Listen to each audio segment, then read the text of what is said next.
Assalamualaikum warahmatullahi wabarakatuh. Bertemu kembali bersama saya Pak Bejo di pertemuan ketiga mata pelajaran informatika kelas 7. Nah, pada pertemuan kemarin kita udah ngebahas nih tentang berpikir komputasional. Kita udah dikasih tahu cara untuk menyelesaikan masalah sehari-hari dengan menggunakan perangkat-perangkat atau alat-alat yang bersifat digital atau terkomputasi. Nah, pada kali ini kita akan belajar tentang TIK nih, teknologi, informasi, dan komunikasi. Ini ada banyak nih untuk ngebahasnya ya. Jadi kita akan pecah ini jadi 3 episode. Yang pertama, kita akan ngebahas tentang teknologinya dulu nih. Teknologi apa, Pak? Teknologi itu adalah sarana atau alat yang membantu kehidupan manusia sehari-hari. Contohnya, kamu ingin menulis dengan menggunakan pensil, pulpen, pena, atau sekarang bahkan kita sudah mulai mengetik ya, dengan sintik, atau dengan komputer, handphone, dan lain-lain. Nah, itu adalah bentuk teknologi, teman-teman. Ada banyak nih teknologi yang bisa kita bahas. Nah, tapi ada 3 nih yang paling utama. Ada yang disebut dengan hardware, atau perangkat keras nih, ya. Ada yang disebut dengan software atau aplikasi perangkat lunak, dan yang terakhir kita akan ngebahas tentang ini nih, brandware-nya ya, atau penggunanya. Nah, kita bahas dari yang paling terakhir dulu nih, brandware, karena ini harus didasari dulu nih sama teman-teman, atau pola berpikirnya harus disamain dulu bahwa sebagus-bagusnya perangkat yang kita pakai itu tergantung dari manusianya. Kemudian yang kedua kita akan ngebahas tentang hardware. Nah, hardware itu disebut perangkat keras. Hardnya itu keras, ware-nya itu adalah perangkat. Nah, perangkat keras ini ada banyak nih teman-teman. Tapi kita bagi dua, yaitu ada output yang untuk mengeluarkan ya, dan yang kedua adalah input. Contohnya apa? Untuk memasukkan data kamu butuh yang namanya keyboard nih. Nih ya, ada keyboard. Nih, kita kasih contoh, ada yang namanya keyboard ya. Nah, keyboard ini untuk masukin data, kamu tulis angka, kamu tulis huruf, kamu tulis karakter, kayak apa namanya, kayak titik, koma, dan yang lain-lain ya, tanda baca. Nah, itu disebut dengan namanya perangkat input, ini keyboard ya. Dan kemudian nanti kamu ingin geser-geser nih, mouse-nya, kursor ya namanya ya, itu dengan menggunakan mouse. Mikrofon ini juga merupakan perangkat input untuk memasukkan suara kita ke dalam komputer. Ya, kamera tempat ini saya lagi ngerekam, halo-halo. Nah, itu juga untuk memasukkan rekaman gambar dan suara saya ke dalam komputer atau ke dalam handphone atau perangkat yang lainnya. Nah, jadi itu ya seputar perangkat input. Nah, kemudian yang kedua ada perangkat output. Nah, ini nanti kita rekam nih suaranya. Keluarnya dari mana? Speaker ya. Nah, itu semuanya yang kaitannya dengan suara dikeluarinnya di speaker. Kita udah ngetik nih. Wah, kita mau ngeluarin datanya pakai apa? Pakai printer. Oke. Foto kita mau cetak dengan menggunakan printer juga. Tapi sebelum kita keluarin semuanya, kita kan bisa lihat tampilannya dulu. Melalui apa? Melalui monitor, ya. Jadi kita mau nonton dulu videonya sebelum kita apa namanya? Kita taruh YouTube, atau kita mau lihat dulu datanya udah benar atau belum gitu kan. Nah, itu bisa lewat monitor. Ya. Jadi itu tadi adalah perangkat-perangkat keluaran. Nah, ada lagi nih, satu lagi buat tambahan ya, yang disebut dengan perangkat untuk memproses. Ya, ada mungkin kamu kenal dengan yang namanya RAM ya, Random Access Memory.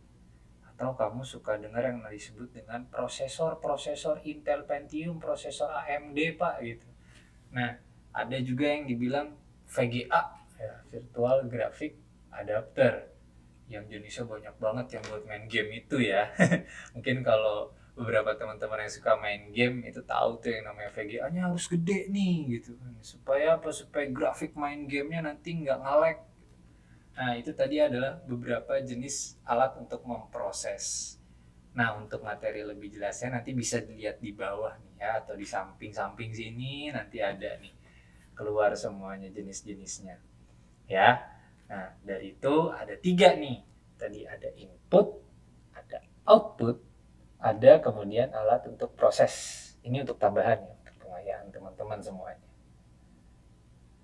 Oke, setelah kita tahu perangkat kerasnya, kemudian kita harus ngapain nih? Nah, kemudian kita masuk ke dalam perangkatnya. Masuk ke dalam perangkatnya, yaitu yang disebut dengan software. Nah, ini belajar software ini, kita mungkin akan bahas ini secara sederhana ya, dan secara mendasar aja. Karena kalau bahas mengenai software, itu nggak bakal ada habisnya. Sama kayak tadi juga sebenarnya hardware yang nggak akan ada habisnya perkembangannya. Maka dari itu kita akan bahas yang secara mendasar dulu. Nah, software itu ada banyak jenisnya, tapi semuanya pasti ditampilkan dulu di monitor kan. Nah, yang disebut tampilan itu adalah tampilan antarmuka atau yang disebut dengan user interface. Ya. Nah, user interface ini ada 3 jenis. Yang pertama ada GUI, Graphic User Interface. Ya, kalau kamu misalnya mau masuk ke Windows atau kamu buka Androidmu, kamu bisa lihat ada banyak gambar, ada banyak logo. Nah, itu disebut dengan graphic user interface. Nah, terus kalau ada yang masukin coding-codingan lewat command prompt atau lewat apa ya, biasanya kamu suka lihat hacker-hacker ya yang banyak tulisannya. Nah, itu disebut dengan CUI atau Character User Interface. Ya, jadi dia basisnya untuk memanggil sesuatu itu dengan menggunakan karakter, bisa berupa huruf, angka, ataupun tanda baca. Nah, itu CUI. Kemudian ada yang disebut sekarang nih, baru-baru ini nih, disebut dengan VUI. Nah, VUI itu Voice User Interface. Mungkin kalau kamu di handphonemu yang iPhone, kamu bisa menggunakan Siri. Atau kalau misalnya kamu menggunakan Android, kamu bisa menggunakan Google Voice ya, Google Voice Assistant. Nah, kalau Windows kita ada yang namanya Cortana. Oke, tadi itu sekilas cepat tentang user interface atau tampilan antarmuka. Nah, tampilan antarmuka ini harus diinstal dulu melalui sistem operasi atau yang disebut dengan OS. Kalau di komputer itu ada yang disebut dengan Windows. Terus ada yang kalau di MacBook itu ada MacBook Pro, itu misalnya ada Mac OS. Kalau ada juga yang disebut dengan Linux. Kalau di handphonemu itu ada yang disebut dengan iOS ya, iOS atau Android. Nah, itu semuanya disebut dengan sistem operasi. Jadi semuanya nanti akan diinstal di situ sebagai landasan utamanya nih. Ibaratnya kamu mau bikin rumah, fondasinya itu tuh sistem operasi itu yang nantinya tinggal kamu pasang-pasang aplikasi yang lainnya. Ya, jadi nggak bisa tuh komputer, handphone kamu install sembarangan. Kamu harus baca dulu, kamu makanya yang itu tadi di awal dibilang brandware-nya harus dipakai banget nih, harus bijak punya perangkat. Karena kalau enggak nanti rusak, nanti bisa kebajak dan yang lain-lain. Maka dari itu kita harus bijak ya sebagai pengguna perangkat digital di era apa ya, di era komunikasi sekarang, teknologi yang majunya tuh nggak kira-kira. Nggak, perangkatnya udah bagus, softwarenya udah bagus, tapi kalau penggunanya nggak bagus ya sama aja. Makanya ketiga hal itu, brandware, software, hardware, itu harus sinkron semua. Supaya kamu bisa menggunakan alat-alatmu dengan optimal dan maksimal. Ya, atau bisa juga dipakai secara efektif dan efisien sesuai dengan penggunaannya. Jadi itu ya untuk yang episode pertama ini mengenai teknologi di dalam pelajaran teknologi informasi dan komunikasi. Di pertemuan berikutnya kita akan bahas banyak nih mengenai informasi dan komunikasinya juga nanti. Oke, itu aja dari saya. Kurang lebihnya mohon maaf. Nunul kolami surun. Wassalamualaikum warahmatullahi wabarakatuh. Jangan lupa subscribe ya. Dadah.